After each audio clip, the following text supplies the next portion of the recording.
Hi everyone, welcome back to a new post today. And today is day 14 with regard to your important bits for your preliminary examination of UPSC 2025.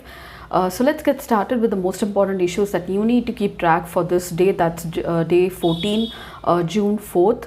And we have United Nations releasing a list of shame countries. So it recently added Israel and Hamas to the list of shame, joining the ranks of Russia, Islamic State, Al Qaeda, Boko Haram, Afghanistan, Iraq, Myanmar, Somalia, Syria, and Yemen. Now, Israel is the first democratic country to be added to this list, and last year, Russia was added to this list for the very first time for the treatment meted out to children during the war against Ukraine.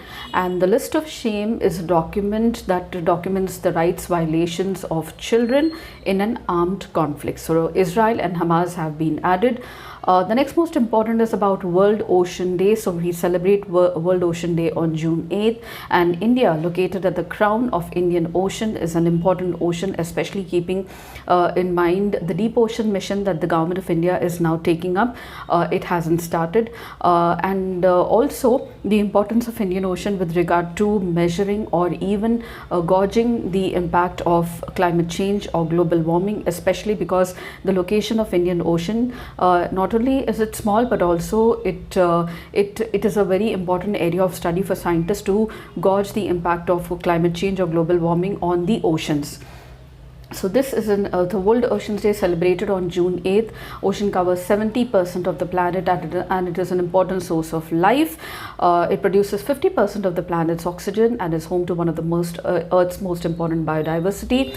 Also, it is estimated that the ocean is key to almost 40 million people being employed in the ocean industries by 2030, and 90% of the big fish population have been depleted. It is said that by the United Nations, and also 50% of the coral reefs are affected. Recently, they have agreed to international ocean agreement or a treaty, especially so the theme for the World Ocean Day on 2024 is awakening new depths, and the United Nations is joining forces with decision makers, indigenous leaders, scientists, and private sector, especially to protect the ocean. And also the Sustainable Development Goals speak about protecting the ocean. It speaks about life below water. One China policy. So what exactly is One China policy? Now, One China policy is a position taken by China, which is called as the People's Republic of China, and it says that there are no two Chinas. So Taiwan is called as the Republic of China, and so China claims that Taiwan is its own province and there are no two Chinas. Instead, there is only one People's Republic of China, and it claims its control on Taiwan. This is the One China policy. This has been violated very frequently, especially by the US recently, and also inviting the president of Taiwan. So China says if any country wants to maintain diplomatic relations with it, it has to recognize the sovereignty of China over Taiwan. Let me tell you that Taiwan is located between the East China Sea in the north, South China Sea in the south, and the Philippine Sea in the east. So the next one is the United Nations Agency for Palestinian Refugees, or UNRWA, an organization which we see day in and day out in the newspapers. It was established in 1949 by the United Nations General Assembly to provide relief to all the refugees resulting from the 1948 conflict.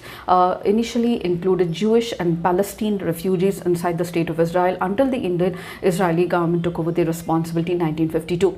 Now, this United Nations Agency for Palestinian Refugees in the Far East, called as UNRWA, pronounced as the United Nations agency that supports the relief and development of Palestinian refugees. The mandate encompasses Palestinians who fled or were expelled during the Nakba, that is the 1948 Palestinian War, and also the subsequent conflicts, as well as the descendants, including the legally adopted children as well. As of 2019, more than 5.6 million Palestinians are registered with UNRWA as refugees.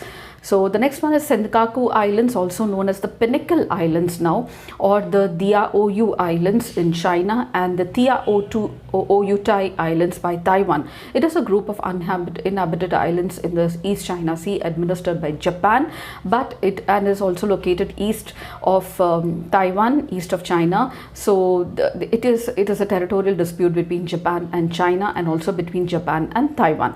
The next most important is St. Petersburg International Economic Forum, called as the Russian Davos, and it is the Russian analog of the World Economic Forum that is annually held at Davos in Switzerland, and it is an annual Russian event for the economic sector which has been held in St. Petersburg since 1997 and under the auspices of the Russian president since 2002. And the swearing-in ceremony of Prime Minister Narendra Modi invited the neighboring countries. So in 2014 we had the SAARC, and in 2019 we have the BIMSTEC neighboring countries. SAARC was founded in Dhaka in 1985. Now it has its secretariat in Kathmandu, Nepal, and the organization promotes economic development and regional integration. It was launched as a it launched the South Asian Free Trade Agreement in Free Trade Area in 2006, and it maintains permanent diplomatic relations with the United Nations and an observer, and also has developed link with multilateral entities including the European Union. Now the SAARC is a regional intergovernmental organization in South Asia, including Afghanistan, Bangladesh, Bhutan, India, Maldives, Nepal, Pakistan and Sri Lanka. It comprises 3% of the world's land, 21% of the world's population, 5.21% of the world's economy. And the BIMSTEC now has 14 priority sectors of cooperation identified between the BIMSTEC leadership. The permanent secretariat of BIMSTEC is located in Dhaka, Bangladesh, and the BIMSTEC is called as Bay of Bengal Initiative for Multi-Sectorial Technical and Economic Cooperation. It is an international organization of 7 South Asian and Southeast nations, and the member states are Bangladesh, Bhutan, India, Myanmar, Nepal, Sri Lanka, Thailand. These are the members of the BIMSTEC. And Asian FTA review is going to go on between India and ASEAN. So there are 8 subcommittees that have been constituted under the India-ASEAN Free Trade Agreement. In 2023, India and ASEAN agreed to review the Free Trade Agreement of goods and address the asymmetry of bilateral trade.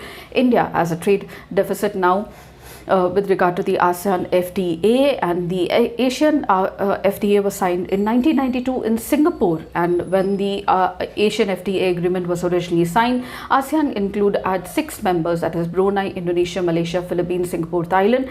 Vietnam joined in 1995, Laos and Myanmar in 1997, and Cambodia in 1999. Now it comprises all the 10 members of ASEAN. And finally, ASEAN is abbreviated as the Association of Southeast Asian Nations. Find out who are the members. It is a political and economic union of 10 states in the Southeast Asia region. So these are the most important points for day 14 of June 4th for your UPSC upcoming preliminary examination of 2025. If you did, please do like, share and subscribe, and don't forget to comment at the end of the video, and I shall see you in my next new post tomorrow. Until then, it's very happy learning.